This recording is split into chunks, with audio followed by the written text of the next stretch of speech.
Gloria a Dios. Pueden tomar su lugar, hermanos amados. De verdad que es un gozo grande volver aquí a esta iglesia.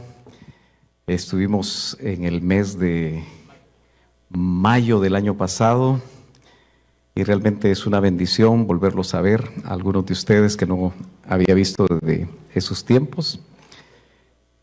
Y también estar gozosos por desarrollar este retiro.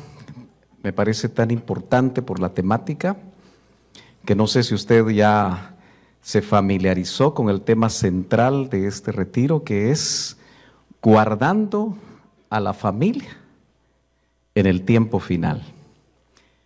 Durante todo este día, para los que no estuvieron, nos damos cuenta que el Señor nos bendijo ya con 3 enseñanzas muy importantes.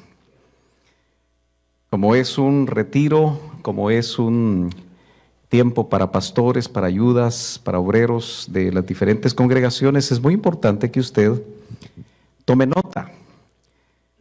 Y aunque estamos en un culto hoy, queremos seguir con esta temática que el Señor nos ha dado, y a mí me dieron el privilegio de hablar de la familia guardando el camino del Señor, o la familia que guarda el camino del Señor.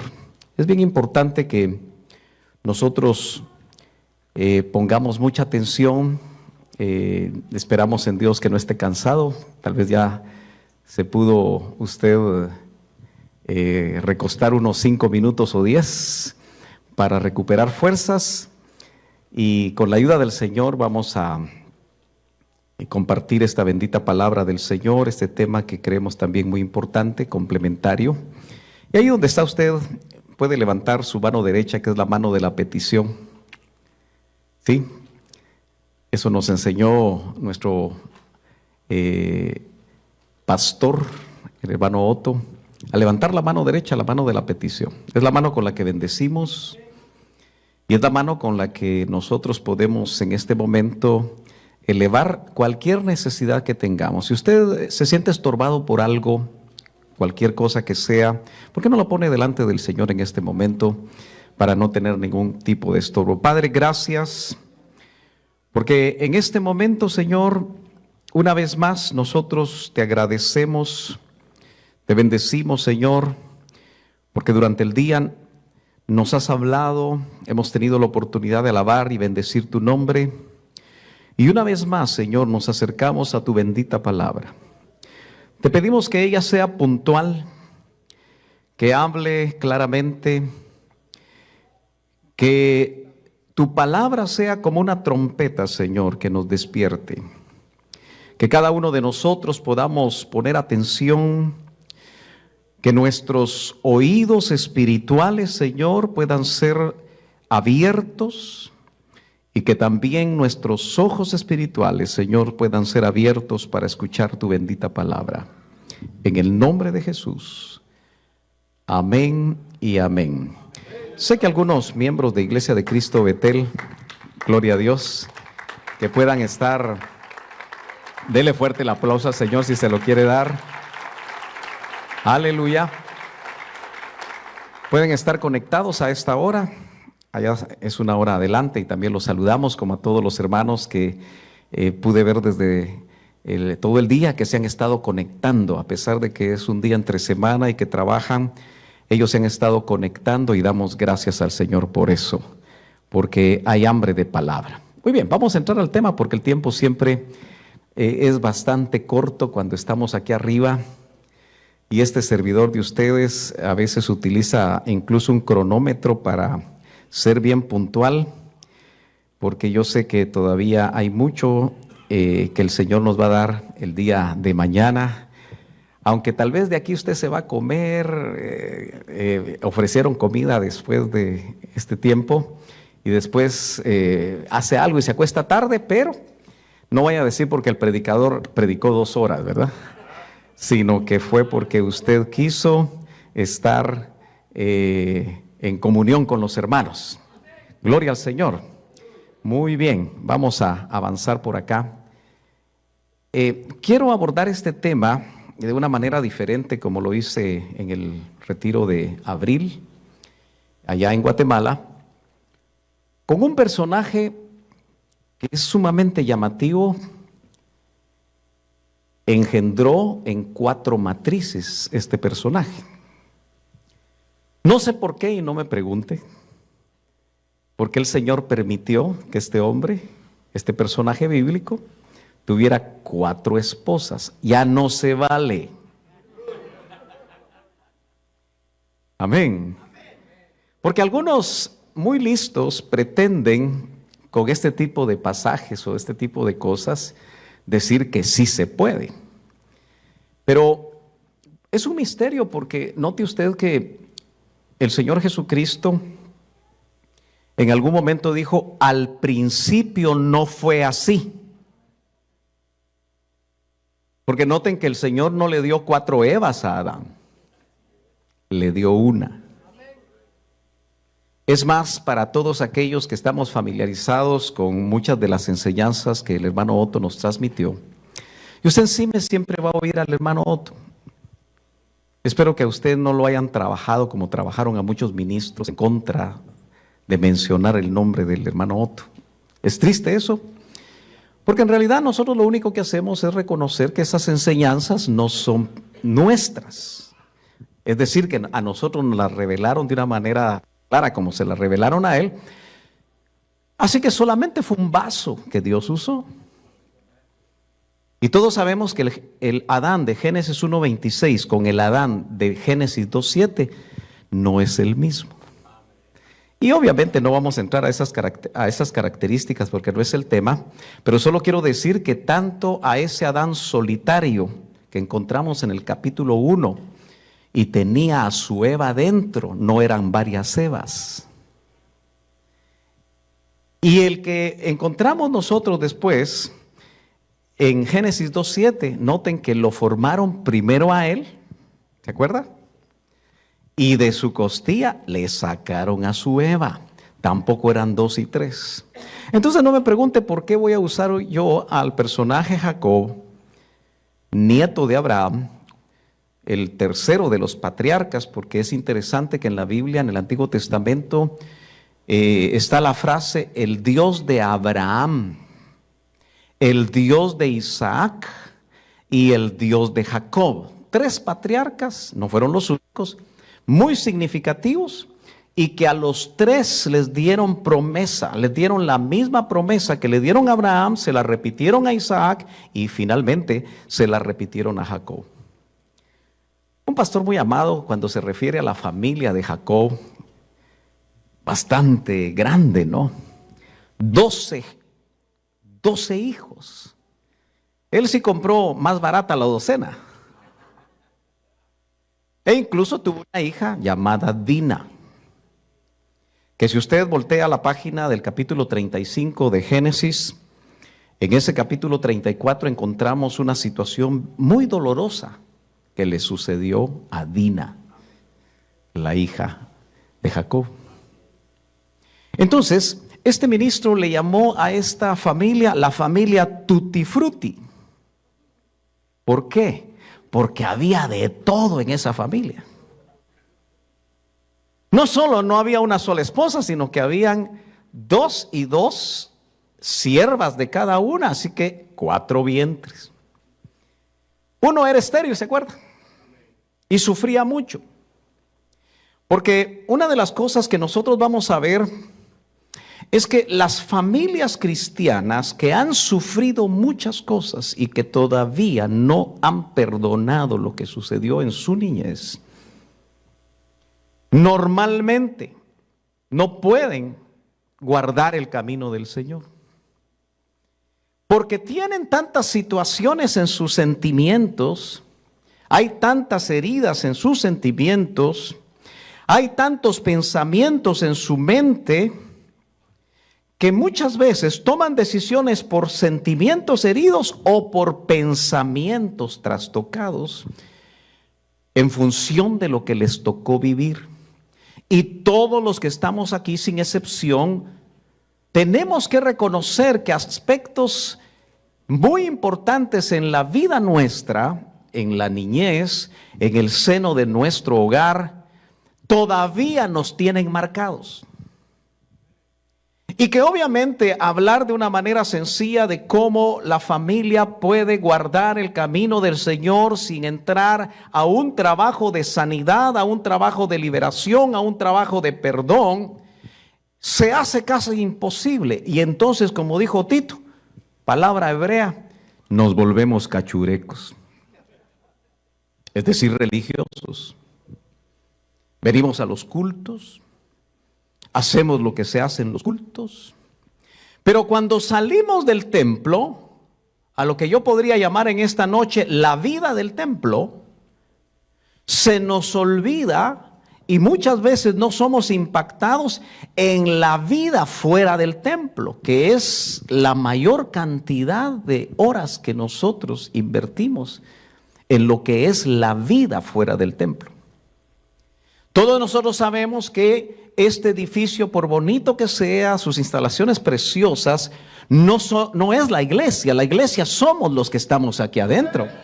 Los que fuimos nacidos de nuevo, salvados, redimidos por la sangre preciosa de nuestro Señor Jesucristo, aunque seamos dos o seamos tres, nosotros conformamos la iglesia, no el templo. Por eso hice hincapié en la vida del templo.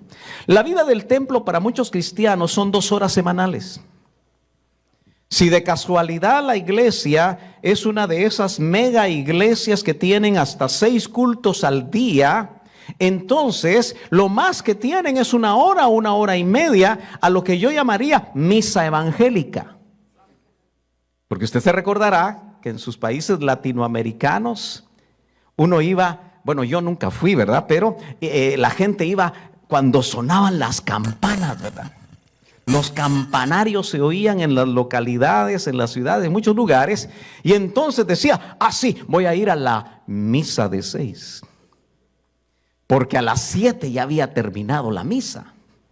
Lamentablemente el mundo evangélico se ha sumido en una religiosidad muy parecida, en una actividad religiosa muy parecida, donde la gente llega al templo, oye, de alguna manera está contagiado de una cultura evangélica que no cambia su vida. Lo mismo que sucedía a veces cuando iba a otro tipo de templos con campanas, con campanarios. Por eso me gustaba mucho la frase del hermano Otto que dice, cambiarse de campanario no es lo que arregla a la gente, ¿verdad? Como cambiarse de cama no es lo que sana al enfermo. Entonces este personaje, Jacob, que usted lo ve ahí en Génesis 35:1, dice la palabra del Señor, entonces Jacob, o Dios dijo a Jacob. ¿Qué fue lo que le dijo Dios a Jacob? Le dijo, levántate. Antes de leer el pasaje que nos va a marcar buena parte de lo que quiero enseñar en esta hora, en este verso 1, quiero que usted recuerde en el contexto que Dina fue violada por Siquem. Y dice que Jacob no les quiso decir tan rápidamente a sus hermanos, a sus hijos. Pero cuando lo supieron, 2 de ellos armaron un plan para vengar a su hermana. Y dice el capítulo 34 de Génesis que mataron a todos los hombres de esa localidad. Y eso metió en problemas a esa familia. Pero termino de leer porque el Señor en el capítulo 35, después de esos acontecimientos que no sabemos exactamente cuánto tiempo cronológico pasó del capítulo 34 al capítulo 35, porque la Biblia no pone mucha atención a la cronología, sino que a los hechos, a las enseñanzas, a lo que el Señor quiere remarcar. Así que no siempre hay tanta cronología o estamos nosotros seguros cuánto tiempo pudo haber pasado. Pero entonces dice que el Señor visita al padre de familia, al cabeza de hogar. Hoy en la mañana, en la tarde, se estuvo hablando de la necesidad que la cabeza del hogar sea la primera restaurada, sea la primera trabajada por el Señor, porque Dios diseñó de esa manera la familia. Volver al diseño de Dios para la familia, como nos lo compartía el hermano Rigo, implica que Dios va a trabajar con la cabeza. Algo que lamentablemente ha sucedido no solamente en este país donde se hacen estadísticas y uno por eso tiene ciertas ideas, pero lo que sucede en Estados Unidos generalmente es parecido, igual o peor en América Latina, de donde venimos la mayoría de nosotros. Y es que en este país se empezó a marcar desde 1960, el año en el que nací, así que usted puede calcular mi edad.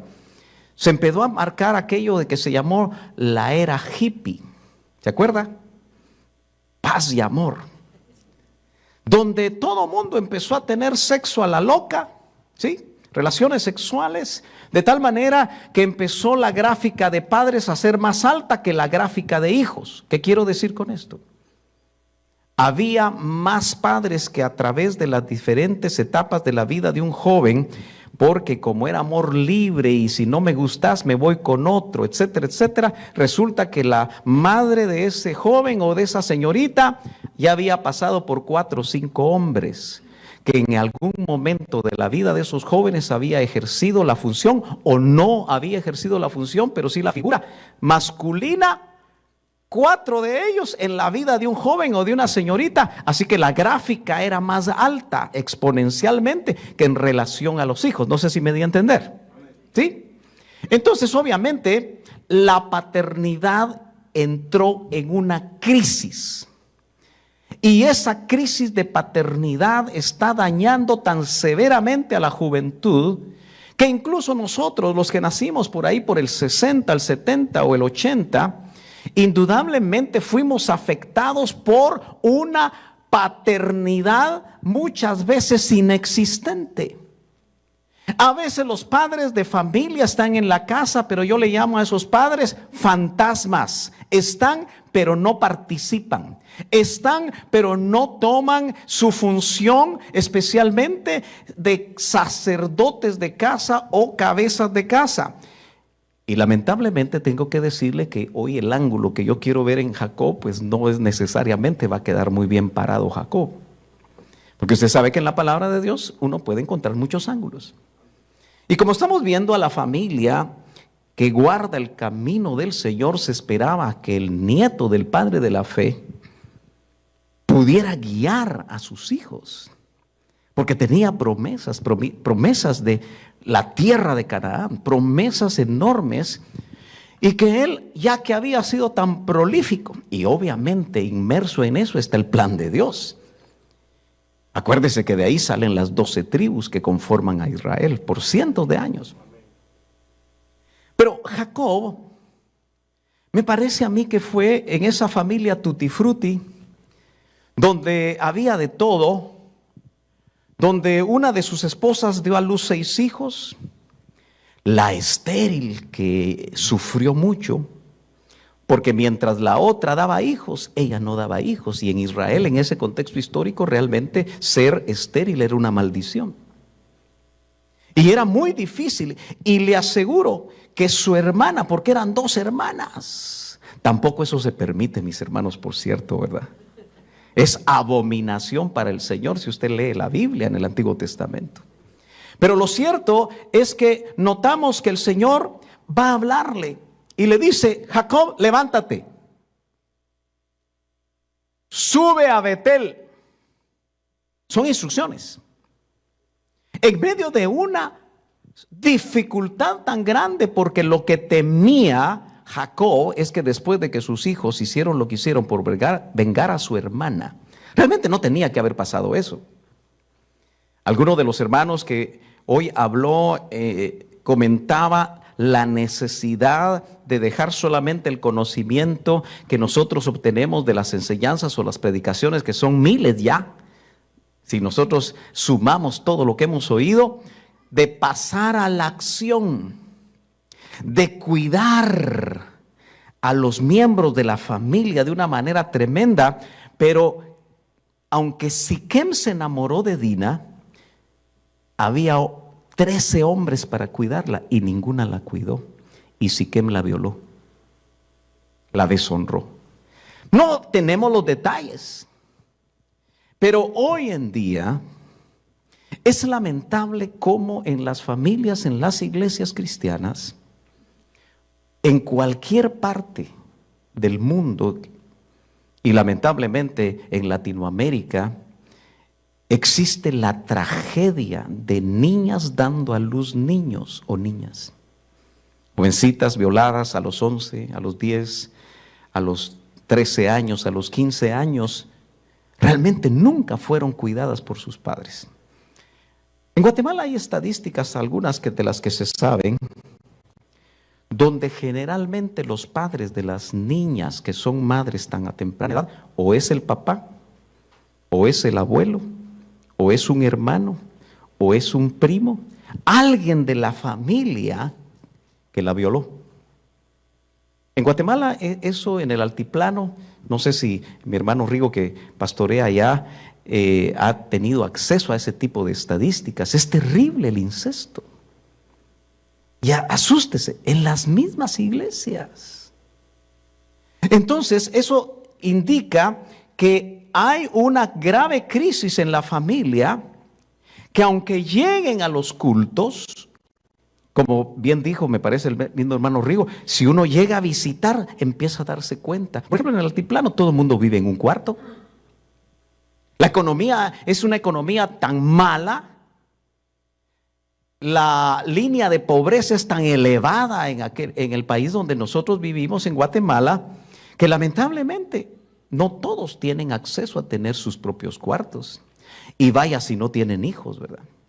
Entonces eso genera una promiscuidad sexual terrible que trae una enorme cauda de problemas. Levántate, Jacob. Estás en problemas, ¿verdad, Jacob? Entonces levántate, sube a Betel y habita allí. Vamos a tratar de ver qué significa eso. Y haz allí un altar a Dios. No sabemos cuántos altares había hecho antes Jacob, porque Jacob fue un hombre de altar. Isaac también lo fue, pero no tanto como su padre. Note usted cómo las generaciones van perdiendo sus valores.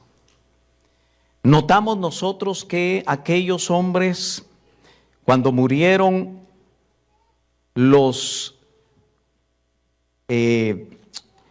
hombres como Moisés, como Josué, dice que la generación que sucedió a Josué, ¿ha leído usted eso? Dice la palabra del Señor que ellos se olvidaron de los caminos del Señor, es decir, una tercera generación partiendo de Moisés, la siguiente Josué y los ancianos, y entonces viene el libro de los jueces, que una de las frases tremendas que dice, y cada quien hacía lo que bien le parecía. ¿Se acuerda usted de eso?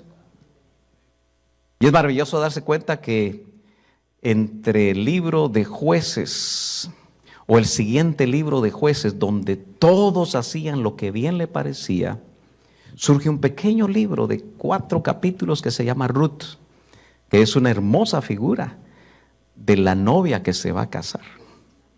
Amén. Gloria al Señor. Entonces, note usted que dice, haz ahí un altar a Dios que se te apareció.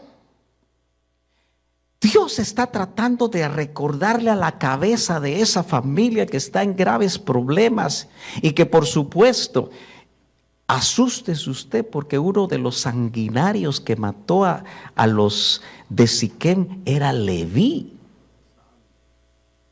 de donde venía el sacerdocio. Entonces usted tiene que darse cuenta que esa familia no estaba caminando en los caminos del Señor.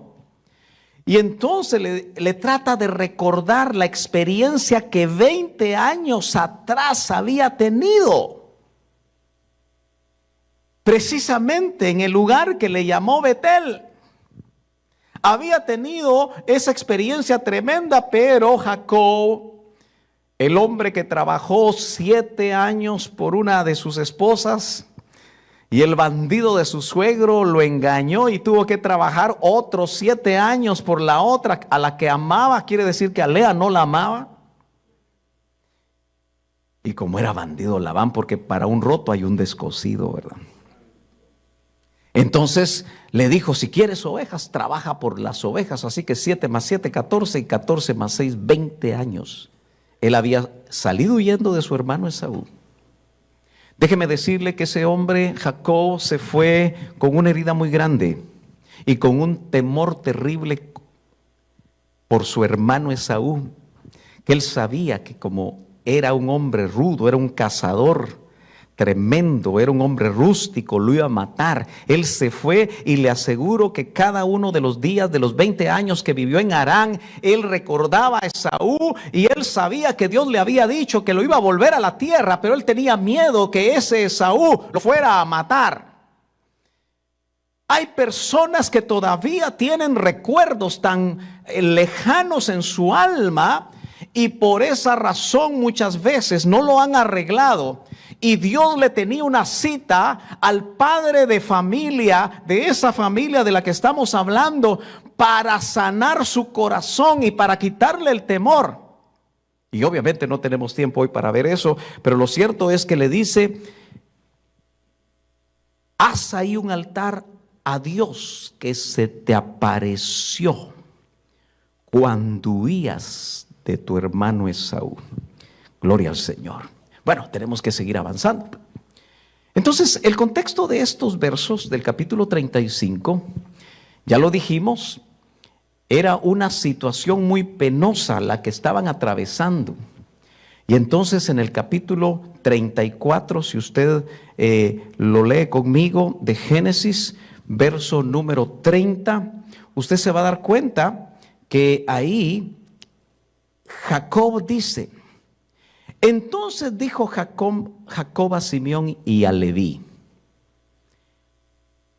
habéisme turbado con hacerme abominable. Voy a cambiar de versión, es un poco más fácil, creo, para todos leer la versión Las Américas. Dice, entonces Jacob dijo a Simeón y a Leví, me habéis traído dificultades. ¿Cuántos saben que a veces hay miembros de las familias que traen dificultades a la familia? Les llamamos las ovejas negras. Pero ¿se ha dado cuenta usted que las mamás siempre aman más a las ovejas negras que a las blancas? Y se ponen celosos aquellos hijos que se han portado bien, como en la casa del pródigo, ¿verdad?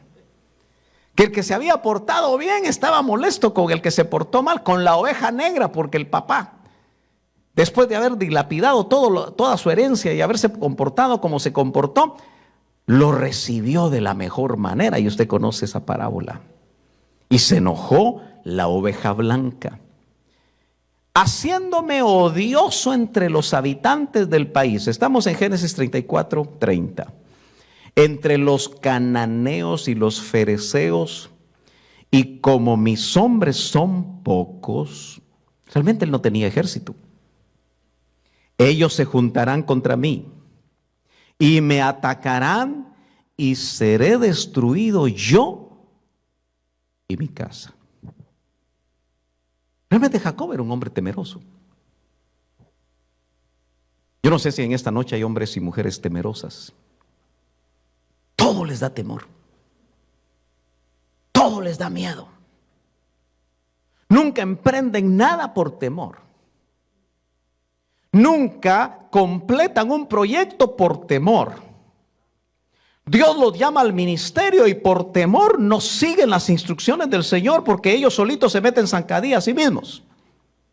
Porque siempre están pensando en lo negativo. Siempre están pensando en aquello que realmente les hizo daño y que muchas veces no son capaces de poder desarrollar el plan de Dios a su vida. Esta noche el Señor nos quiere sanar. Esta noche el Señor quiere cambiar la vida, como cambió la vida de Jacob en una cita ineludible en aquel lugar donde este hombre tuvo que pelear con Dios. ¿Se acuerda? Entonces, démonos cuenta que realmente esa situación que está pasando precisamente Jacob fue provocada, ¿sí?, por sus propios hijos. Pero el Señor, ante la dificultad, yo no sé ¿Cómo está tu familia? ¿Cómo la dejaste? ¿Cómo dejamos a nuestra familia nosotros? También se hacía un llamado, ¿cómo están tus hijos? La mayoría de los ministros, cuando pensamos en nuestra familia, o cuando nos hablan sobre la familia, o cuando hablamos sobre la familia, o cuando ministramos a alguien, nos damos cuenta que aunque querramos ser equilibrados, no siempre dedicamos el tiempo adecuado a nuestros hijos. Y eso significa que los hijos de los ministros sufren la ausencia de su padre, cuando él está ocupado en desarrollar y ministrar y liderar y visitar y apapachar a los hijos de las ovejas. Por eso, si algo nosotros podemos aprender en este retiro, mis hermanos, de guardar a nuestras familias, es que si un ministro no ha aprendido a guardar a sus propias familias, no va a poder enseñar a hacer eso a las familias que pastorea. Usted ha oído que un ministro, al final de todo, ministra lo que realmente es. Si un ministro no sabe conducir, decía el hermano Otto, la chalupita, el barquito, la lanchita, que no se meta a conducir el transatlántico que es la iglesia. Porque bíblicamente hablando hay requisitos para el obispo. Entonces quiere decir que si usted en su vida familiar, amado ministro que está aquí, y a todos nos pasa llevando esto, no dedicamos el tiempo para cuidar de nuestra familia y para dedicarles tiempo. Mire, el hermano Otto predicaba aún sin predicar, enseñaba aún sin enseñar. A mí me goza mucho ver aquí a Otto y a Oscar, porque le aseguro que si nosotros hubiéramos estado en sus zapatos, en las batallas que hubieron después de la muerte del doctor Ríos, tal vez estaríamos en el mundo.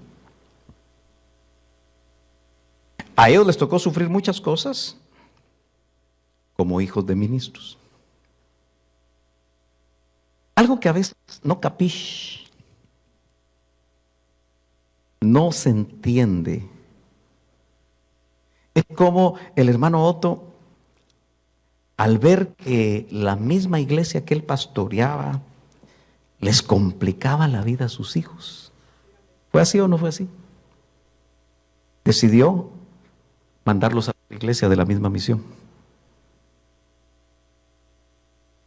No capiche, ¿verdad? Y me imagino que las ovejas que están buenas para criticar. Tenga cuidado si usted es oveja y critica a los hijos de los ministros, a los hijos de los ancianos, a los hijos de los cabezas de área en una iglesia. Antes de aplaudir le voy a decir esto. Todos esos líderes que están ayudando en una iglesia local, la mayoría lo hace por amor al Señor. Y mientras están visitando a tus hijos, y mientras están visitando eventualmente a tu familia, ellos están descuidando la propia.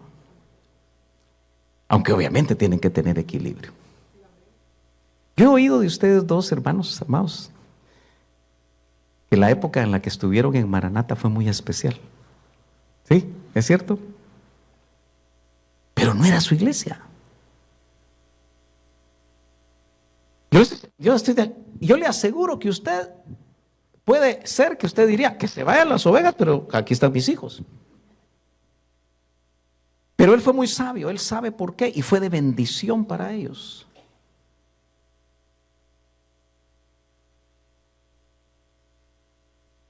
Hay ministros que tienen 400 ovejas, 500, y llegan a 1000. Creen que es por ellos. Y que cuidan tanto la iglesia que ni un día de vacaciones se dan con su familia porque tienen temor de que la iglesia, si se van de vacaciones, cuando regresen ya la va a tener otro.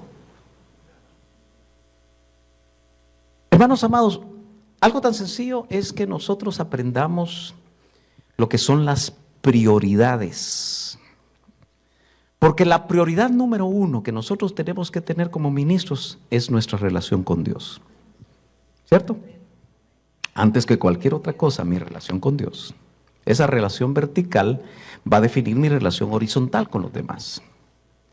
Pero la segunda prioridad no es como pretendió enseñar alguna persona que usted conoció que es la iglesia.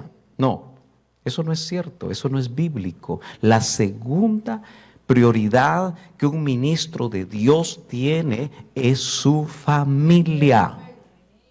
Por eso la ponen como un requisito para servir. Dice amén. Entonces, el hermano Otto tenía ya un ministerio tan grande, tan exitoso ante los ojos de los demás. Pero él decía, en el mes de diciembre, no me busquen ni debajo de las piedras, porque cada mes de diciembre, el mes completo de 31 días, él y su familia salían de vacaciones. Yo me imagino que muchos de la iglesia decían, ¿cómo así que mi pastor me deja un mes? ¿Y sabe qué pasaba? Muchos no llegaban. Ellos también se tomaban vacaciones. Pero él había trabajado arduamente 11 meses para dedicarle un mes a su familia. Y yo estoy seguro que lo que vivieron con su papá, ellos los tiene de pie. Porque su papá,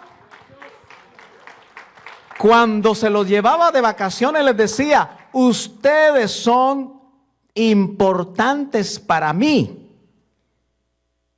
Y no importa lo que digan los demás, yo me voy a dedicar ese mes a ustedes. Yo conozco ministros que si salen 4 días, sienten que ya les quitaron la iglesia. Eso es falta de identidad ministerial. Lo que Dios te dio a ti, te lo dio porque Él indudablemente te puso en ese lugar, a menos que tú lo hayas usurpado.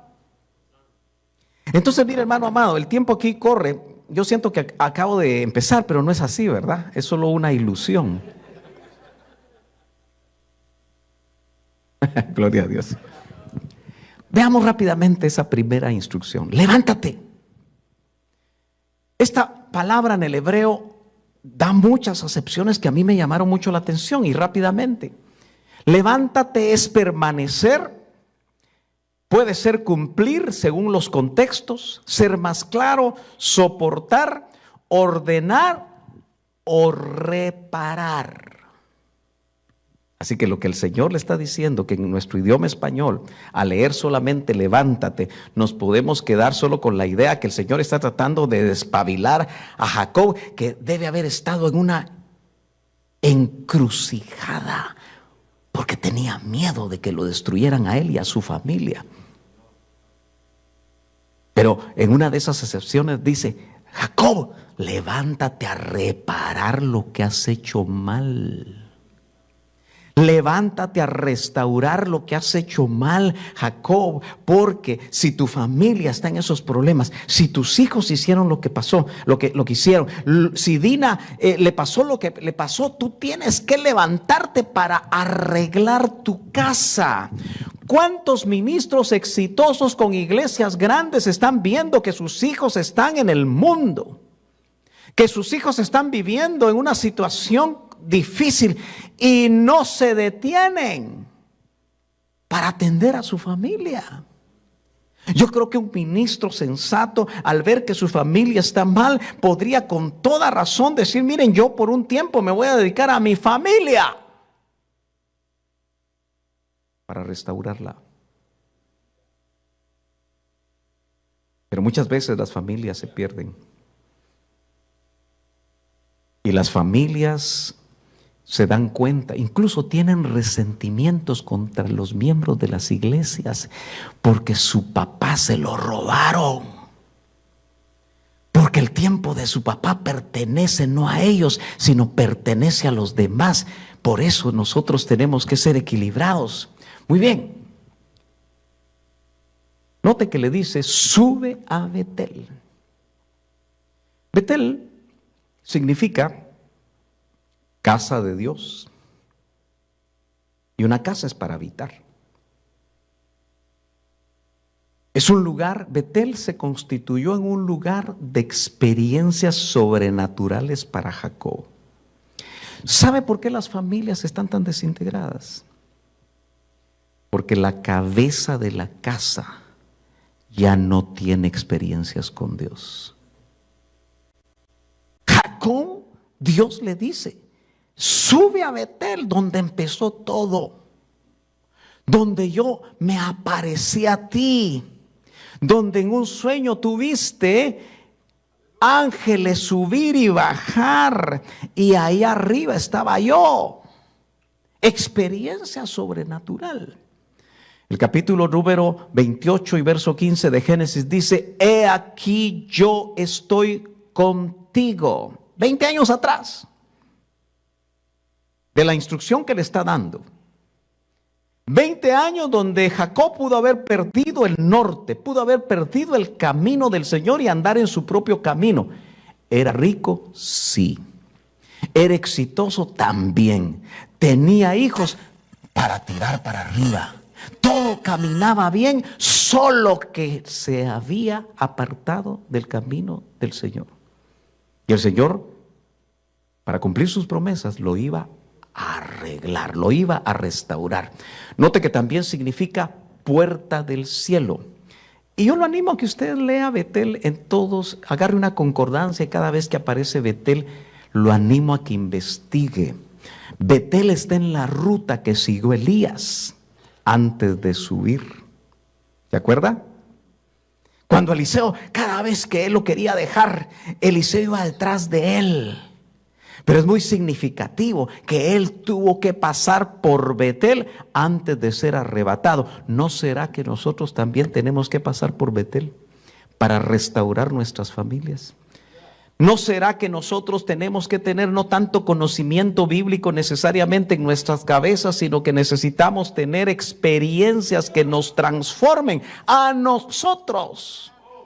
Y que nuestros hijos, nuestra esposa, aquellos que están cerca de nosotros puedan ver que realmente este no solo tiene conocimiento, sino que tiene experiencia con Dios.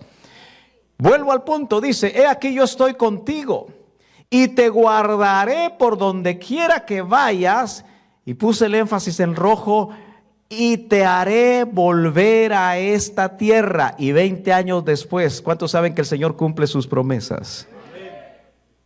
Jacob y su familia y sus ganados y todo lo que tenía volvió al lugar. Porque no te dejaré hasta que haya hecho lo que te he prometido. ¿Sabe qué me dice el Señor al leer ese pasaje?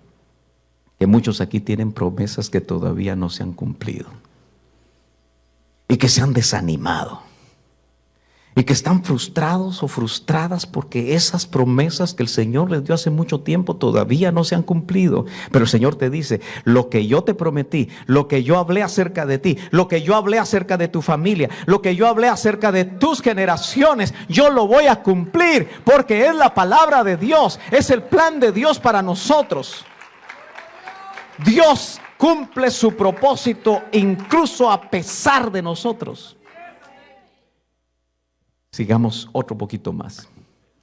Pero le dice, sube a Betel, pero quédate ahí.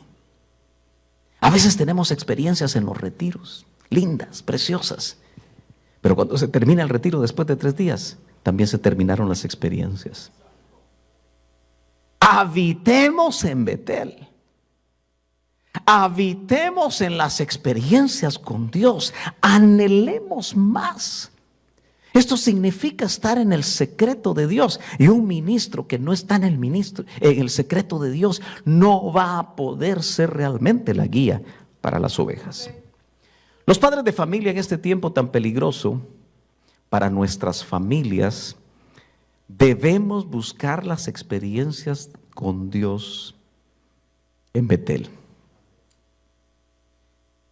Es interesante que cuando dice habita allí, habla de hacer, que nuestro hacer, nuestro accionar sea para hacer casa, pero en sentido espiritual de experiencias con Dios. Pero también esa palabra significa sentarse y estar quieto. A veces lo que necesitamos nosotros los hombres es aquietarnos en la presencia de Dios. Hay instrucciones donde dice, estad quietos. A veces nuestra alma no nos deja estar quietos. Y por eso nunca, o a veces nunca oímos la voz de Dios. Pero la siguiente instrucción es una instrucción cada vez más fuerte, porque les dice, mira, levántate, sube a Betel. Subir significa que no es fácil. Quédate ahí. Pero ahora le dice, asaltar a Dios. Para que la familia guarde el camino del Señor es imprescindible hacer altar a Dios. Pero no el altar religioso que muchas veces se quiere o se pretende hacer en las casas, donde el padre obliga a los chiquitos que no pueden decir otra cosa a jugar al culto en la casa. No, hacerle altar a Dios tenemos que preguntarnos qué significa.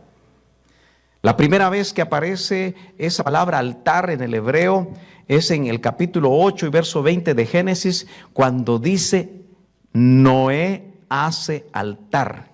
Sin embargo, en la historia de que uno salió malito,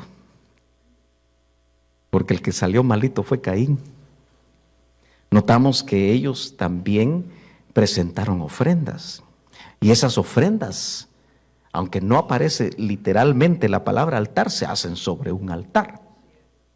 Y me atrevo a pensar que cuando el Señor mató al animalito, que no sabemos si fue un cordero, solo se asume, pero no lo dice la Biblia, cuando les hizo vestidos de pieles de animales a Adán y Eva, ¿se acuerda usted? Porque lo que se quería establecer ahí es que sin derramamiento de sangre no puede haber perdón de pecados. Y el Señor los viste. Ellos se vistieron con hojas de higuera, tipo de la religión, pero el Señor derrama sangre como una profecía que se iba a cumplir 4000 años después, donde el mismo Juan el Bautista recibió revelación de que el que estaba ahí bautizándose era el Cordero de Dios que quita el pecado del mundo. Y cuando el Cordero de Dios derramara su sangre, entonces no solamente se iban a cubrir los pecados, sino que iban a ser completamente perdonados.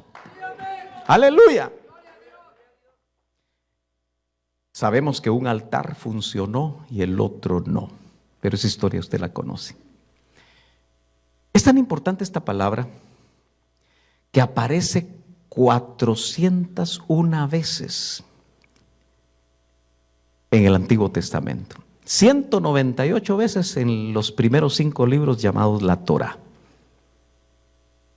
Es interesante que en segundo libro de Crónicas aparece 39 veces, porque ese segundo libro habla mucho acerca de la adoración, de la manera como en el tabernáculo de David se va a adorar, pero se hace altar. Nosotros podemos tener cultos y no tener altar, hermanos.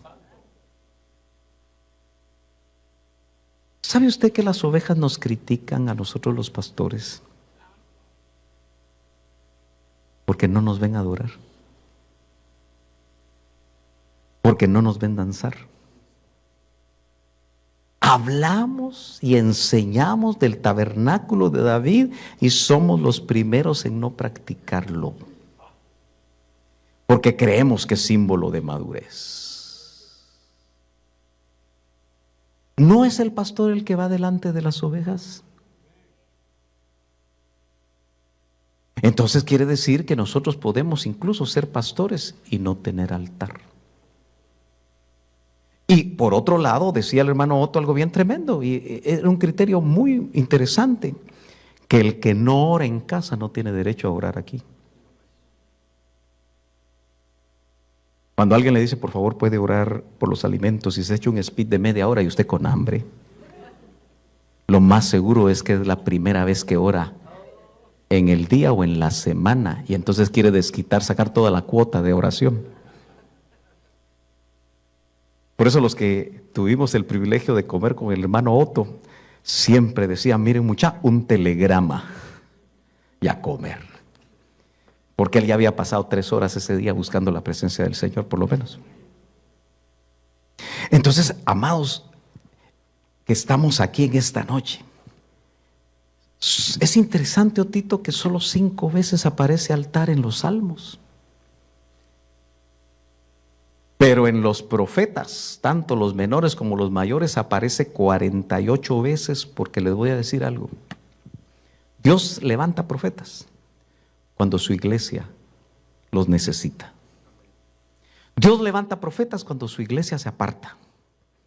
Dios levanta profetas cuando la iglesia toma otros caminos y no los caminos de Él. Por eso no es casualidad que aparezca varias veces. Entonces, para nosotros, ¿qué va a significar hacer altar? En el Nuevo Testamento también aparece, no muchas veces, pero altar significa un lugar de sacrificio. Y en el Nuevo Testamento solo aparece 23 veces, pero aparece 8 veces en el Apocalipsis. Y entonces déjeme leerle a usted Apocalipsis capítulo 11, verso 1, que dice, luego me dio una caña parecida a una vara de medir y me dijo, ven y mide el templo. ¿Lo está leyendo? El templo de Dios y el altar. Y cuenta a los que están adentro. ¿Haciendo qué? Hermano amado, aquellos que tenemos el privilegio de tener un templo donde adorar, pero obviamente no solo en los templos se adora, pero es un lugar propicio, ¿no es cierto? Por eso la pandemia nos afectó tanto al hacer solo transmisiones virtuales, porque la gente se acomodó, ¿no es cierto? Ya lo hemos oído este día. Pero no es lo mismo estar en casa que estar en este lugar, que se supone que los templos han sido consagrados, apartados para un uso importante, como es adorar al Señor. ¿Usted se imagina que uno de estos seres a los que se les dan instrucciones, como en Apocalipsis, para medir el altar y contar a los que están adorando, vinieran nuestros cultos? Y encontrar a algunos platicando, cuchucheando, masticando chicle, afuera de las naves, no necesariamente haciendo nada. Pero ¿no cree usted que cuando empieza un culto, todos tenemos que estar en el culto? Claro, yo sé que hay servidores que tienen funciones, pero cuando no están de turno, deben estar aquí. ¿A quiénes contaron? ¿A los que traían ofrenda? No. Contaron a los que están adentro adorando. Yo me recuerdo a la hermana Blanquita, esposa del hermano Otto, mamá de los hermanos Otto y Oscar. En una ocasión en Guatemala, creo que fue a operarse una rodilla. Tuve la oportunidad de platicar con ella. Ella me hizo una pregunta. Y cuando me estaba haciendo la pregunta, yo dije, me está probando. Porque me dijo, hermano Sergio, ¿por qué en las iglesias ya no adoran? Me dijo.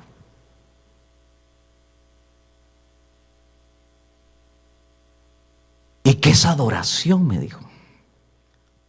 Bueno, yo rápidamente saqué las definiciones clásicas, que por tiempo no las voy a mencionar, pero el Espíritu me dijo, lo que te está preguntando a ti como ministro es si en tu iglesia están adorando. Porque nosotros podemos tener programas de alabanza.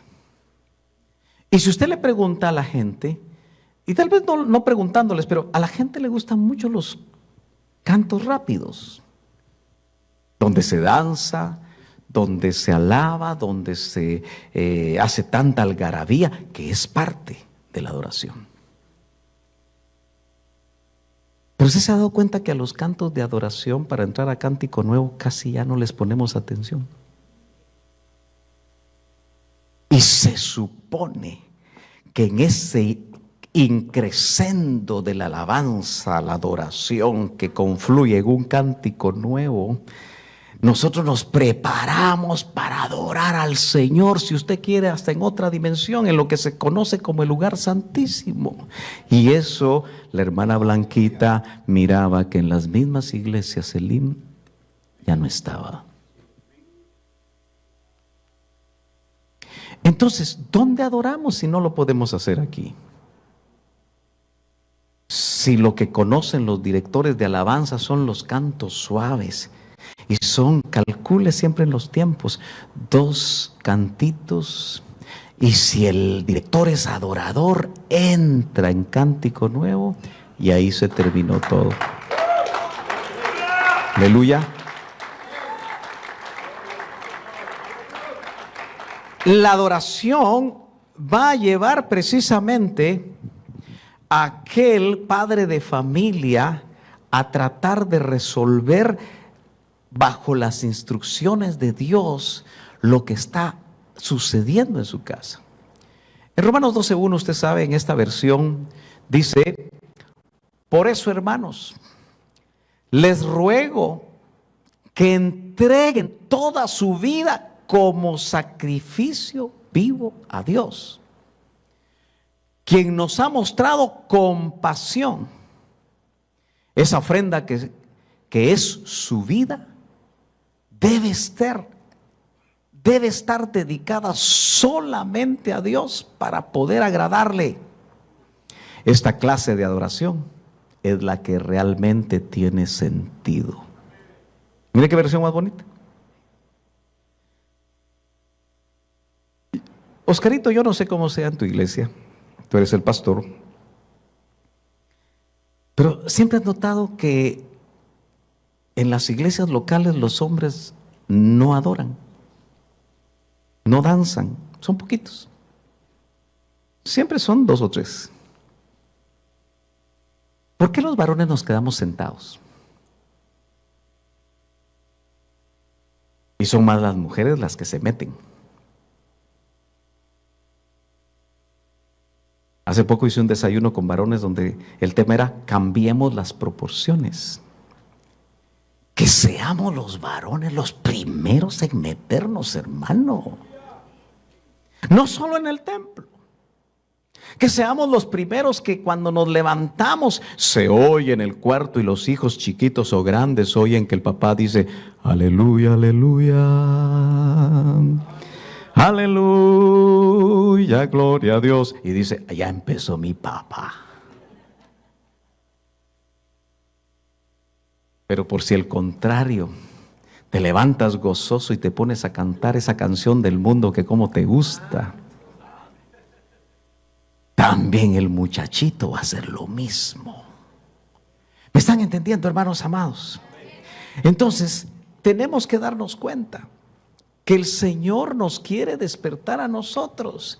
Ese verso 2 dice: no vivan según el modelo de este mundo.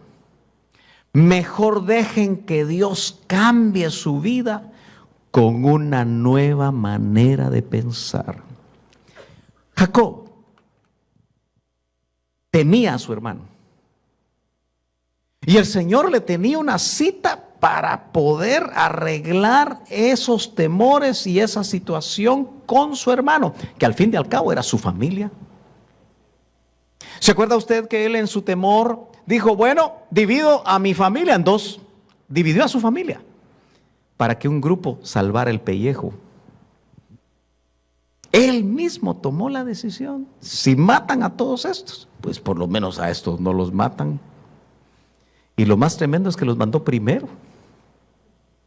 Pero ahí tuvo un encuentro con el Señor. Ahí Este hombre dice que luchó con Dios y prevaleció, pero note que le cambiaron el nombre.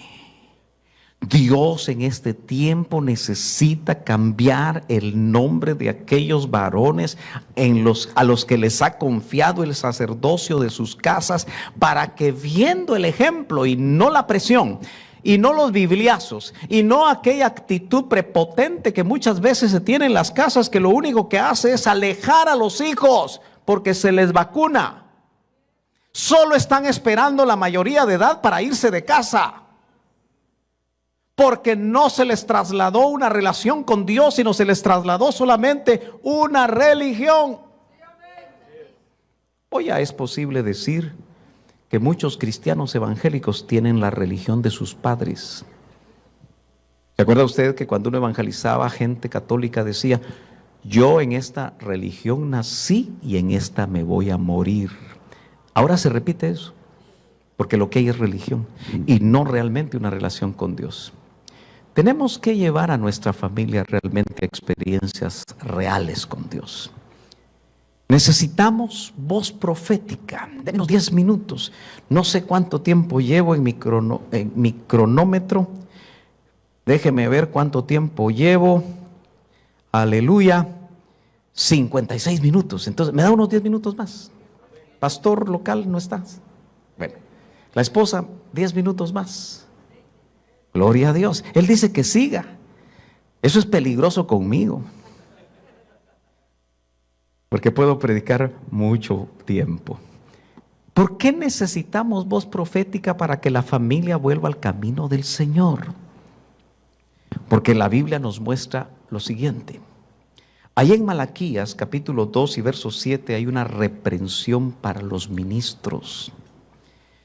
Y esa reprensión la leemos de la siguiente manera. Dice: la gente busca a un sacerdote. Y por supuesto eso se puede aplicar a la familia. Cuando necesita conocimiento e instrucción, pues ellos son mensajeros del Señor Todopoderoso. Pero ustedes se alejaron del camino de Dios. ¿Quiénes se alejaron del camino de Dios? Los sacerdotes. Yo quiero que usted entienda que Malaquías se termina de inspirar 400 años antes de que Cristo viniera a la tierra. Los teólogos han puesto de moda que ese periodo es el periodo del segundo templo. Así le llaman. Pero lo interesante es que entre Malaquías y Mateo pasaron por lo menos 400 años. Entonces dicen los teólogos, en esos 400 años Dios no habló. Eso es lo que creen ellos. Seguramente Dios siguió hablando. Pero lo que quiero llamar su atención es que en esos 400 años de Malaquías a lo que es la revelación del Nuevo Testamento, cuando Cristo vino a la tierra, el sacerdocio se corrompió. Esa fue la primera venida del Señor. Y me temo que, como fue al principio, así está siendo, va a ser al final. El sacerdocio está corrompido. Pero ustedes se alejaron del camino de Dios y con su instrucción hicieron que muchos tropezaran y cayeran. No hay tiempo para hablar de eso, pero hermanos amados, ¿cómo es posible que haya hoy sacerdotes, haya ministros del Señor que hacen pecar al pueblo, que los llevan a sus prácticas paganas de antes, en lugar de buscar que ellos sean conformados a la imagen del Hijo de Dios? Eso es terrible. Y con su instrucción hicieron a muchos tropezar y caer. Ustedes arruinaron el pacto que hice con Leví, lo que dice el Señor Todopoderoso. En Malaquías 3:1 leemos: el Señor Todopoderoso dice: miren, yo envío a mi mensajero para que me prepare el camino. Todos sabemos aquí que ese mensajero fue Juan el Bautista en la primera venida. Pero Juan el Bautista era un profeta, y aún dice la Escritura, más que profeta. Entonces, Dios seguramente va a mandar una unción profética en sus ministros, que los va a trabajar de una manera tremenda para que se vuelva a Dios primero el ministro que se ha apartado y luego pueda volverse a Dios aquella iglesia que el Señor le puso a pastorear. El Señor al que de ustedes buscan vendrá de repente al templo. Ya viene aquel a quien ustedes tanto desean, el mensajero del pacto. Aleluya, gloria al Señor. Déjeme leer esto rápidamente. Es necesario poner atención a esta profecía que se va a cumplir antes que venga la semana 70 de Daniel.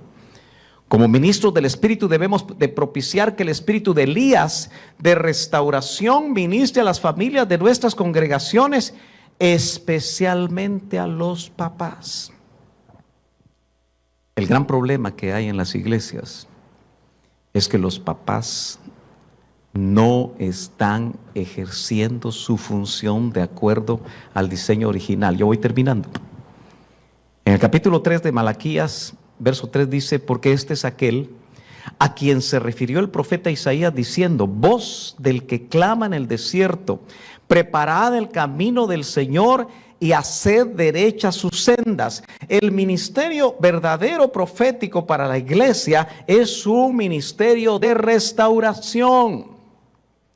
Un profeta del Nuevo Testamento tiene los 3 dones de discernimiento, no en propiedad, mas se mueven en una forma constante en ese ministro. Discernimiento de espíritus, palabra de ciencia y palabra de sabiduría se necesitan en este tiempo, porque usted se imagina que los que nos esperaran en la entrada de los templos fueran hombres proféticos que con una palabra de ciencia supieran inmediatamente cómo venimos. Yo me pregunto, ¿cuántos vendrían a la iglesia?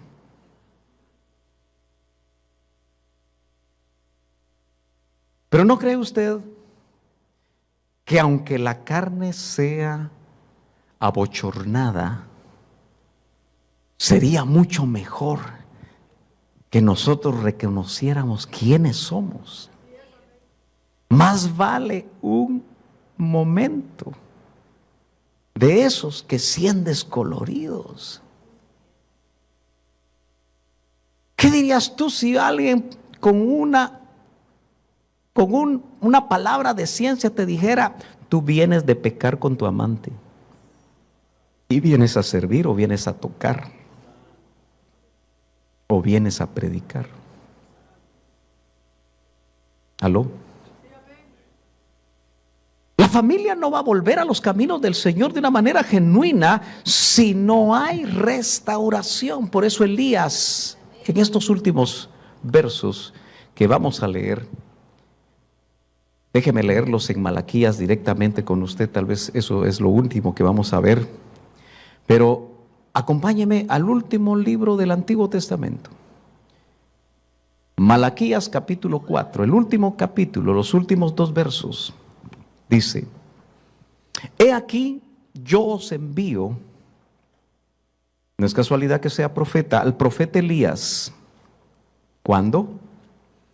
Antes, no después, que venga el día del Señor, día grande y terrible. Estoy en Malaquías capítulo 4 verso 5, los últimos 2 versos del Antiguo Testamento. Antes que venga el día grande y terrible del Señor. Esa es la semana 70 de Daniel. Él, ¿quién? Elías, un profeta. Hará volver el corazón de los papás. Ahí en el hebreo es Av, que se traduce papá o abuelo. es en masculino. Aquí no involucra a las mamás. Yo haré volver, dice el Señor, a través de la unción profética, a los papás hacia los hijos. Y el corazón de los hijos hacia los papás. No sea que yo venga o venga yo y hiera la tierra con maldición.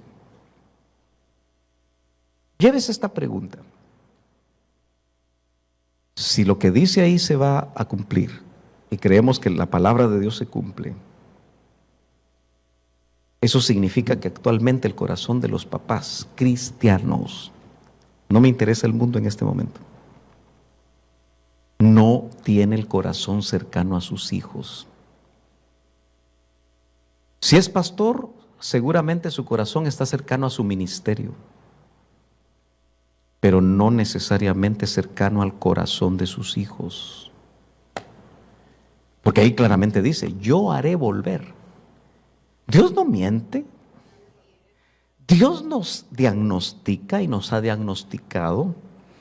Frente a Él, el tiempo no hay pasado, presente ni futuro, sino es un presente continuo, de tal manera que cuando se escribieron estos pasajes por inspiración divina, el Señor diagnosticaba estos tiempos, porque estamos a punto que inicie la semana 70 de Daniel. Esta es una señal escatológica aplicada a la familia que casi nadie quiere predicar.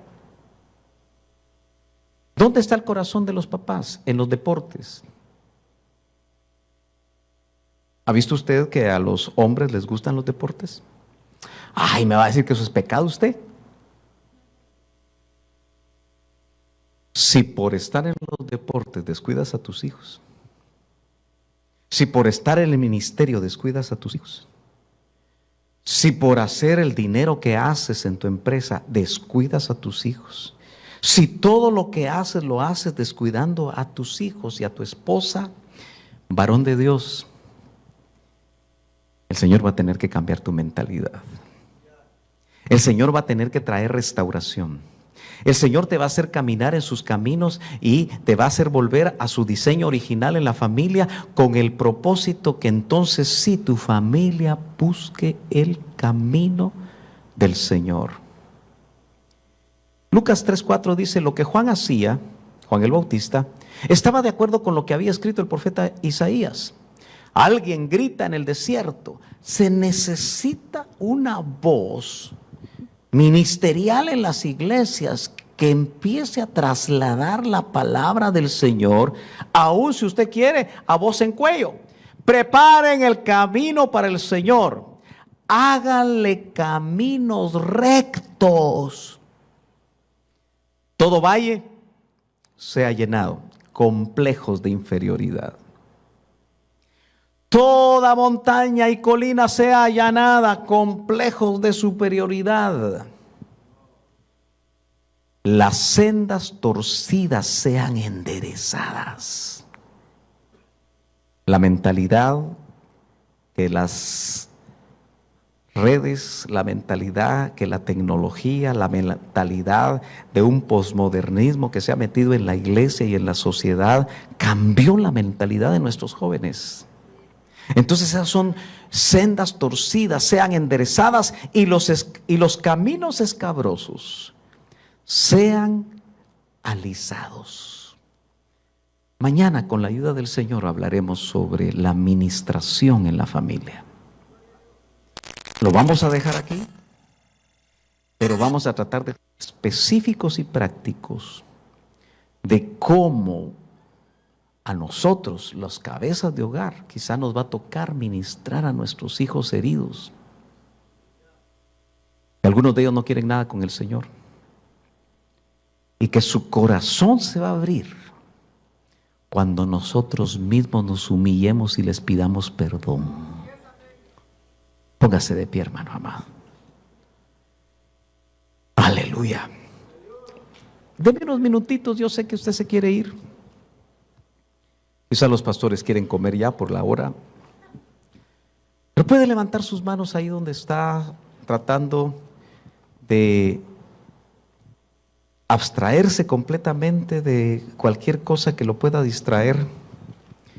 Yo solo le voy a pedir a mi hermano del teclado que con un tecladito suave nos ayude a ministrar. Dame unos minutos. Dale unos minutos al Señor. Porque todo lo que has oído, quizás solo una frase, una palabra, pausar el espíritu en este momento para hablarte en forma particular.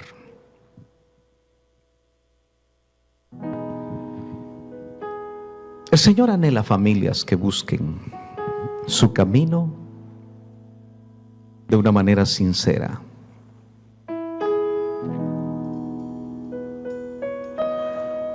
Pero lamentablemente Jacob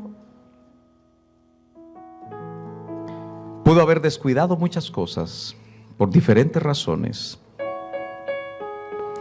Y sus hijos agarraban la justicia por sus manos. Situaciones tan difíciles como su única hija siendo mancillada por alguien que incluso les estaba prohibido casarse con esta clase de personas. Y aún así Jacob lo que temía era su vida y la vida de su familia, quizá dándose cuenta en esa crisis familiar que las cosas no las había hecho bien. Los que somos padres de familia que estamos aquí y los que están en sus casas viendo este mensaje, meditemos unos segundos. Y estoy seguro que vamos a encontrar, porque el Espíritu nos va a recordar y nos va a hablar a nuestro corazón también lo que hemos hecho mal y que ha marcado el corazón de nuestros hijos o el corazón de nuestra esposa, y no necesariamente para bien.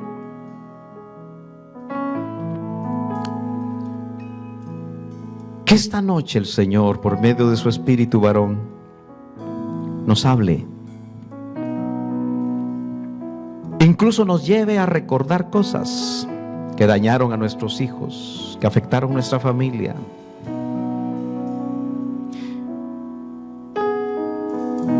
Que el Espíritu sea tan directo, que actúe como pedernal afilado y podamos reconocer en qué nos equivocamos.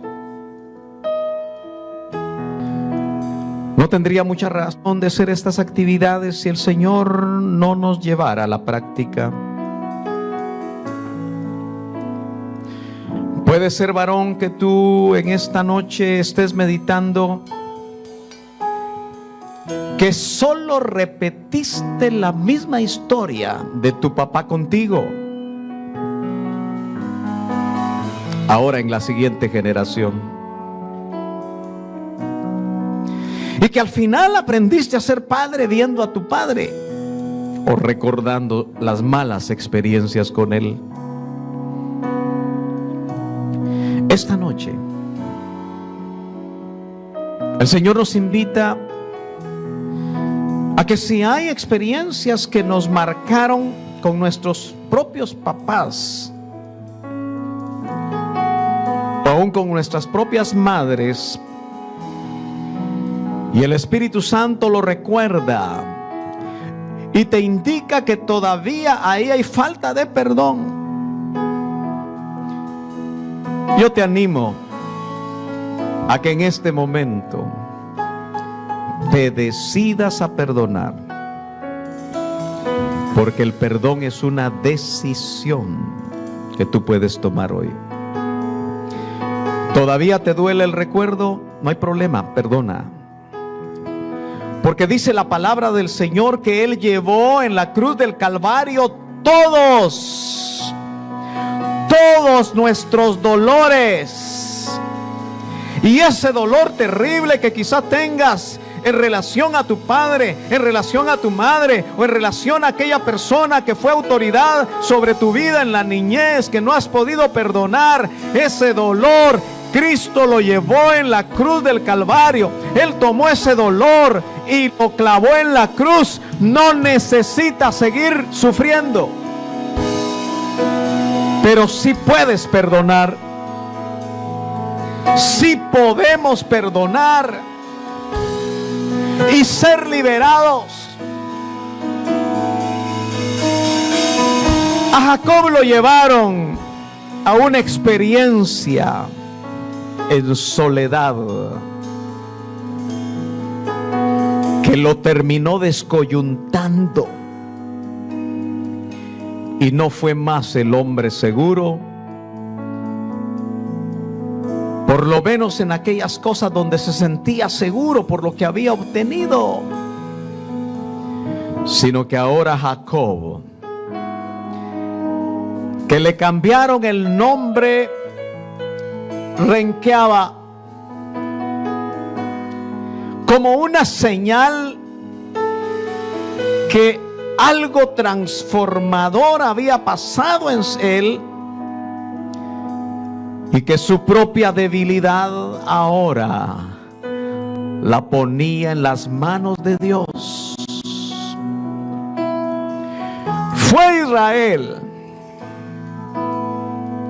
el que caminó ahora ya no en una forma gallarda,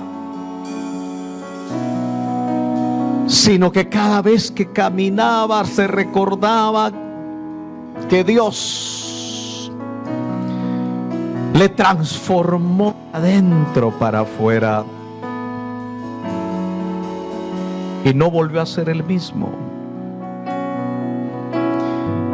Por supuesto, todos anhelamos que nuestras familias, nuestras generaciones caminen en el camino del Señor. Pero empecemos nosotros. Dejémonos trabajar, restaurar por el Señor. Dejemos que aún ministros que miran, ministros que son usados por Dios para ver, hablen en momentos específicos de nuestra vida donde podamos arrepentirnos de lo que no le agrada al Señor, donde podamos no solo pedir perdón, sino estemos dispuestos a restituir en la vida de aquellos a los que les hicimos daño, para que salga esa generación de las cárceles por falta de perdón en la que se encuentran. El Señor está a punto de volver, pero la calzada y el camino tiene que ser arreglado. No sigamos posponiendo la cita que el Señor tiene con nosotros, hermanos amados, porque esa cita nos va a transformar, nos va a permitir que aún lo cojo del camino, o aquel que cojea en el camino del Señor, no se salga por la cojera, porque a sus espaldas oirá una voz donde le será preparada calzada y camino, en un camino de santidad. Levante sus manos, ya nos vamos a ir. Pero tome unos segundos para hablar usted con el Señor. Esa es una palabra para usted. Tómela para usted, no para otro. Y lo que usted quiera decirle a su Señor, dígaselo hoy. Hable con Él unos segundos. Deje que Él dialogue con usted. Deje que Él le confirme su mensaje esta noche para usted. Deje que el Espíritu Santo le quebrante. Deje que el Espíritu Santo rompa sus estructuras religiosas. Oh, deje que el Señor a usted mismo lo sane, lo restaure, lo libere. En el nombre de Jesús, ahí donde usted está, ábrase a la posibilidad que el Señor lo transforme. Ábrase a la posibilidad que el Señor le dé una experiencia nueva. Ábrase a la posibilidad que el Señor lo descoyunte. Que Él haga lo que Él ha decidido hacer, para que usted y su familia, para que nosotros y nuestras familias caminen en el camino del Señor. Oh, gracias, Señor. Aleluya. Porque todo lo que hay dentro de mí necesita ser cambiado, Señor. Porque todo lo que hay dentro de mi corazón necesita más de ti. ¡Sí, Señor!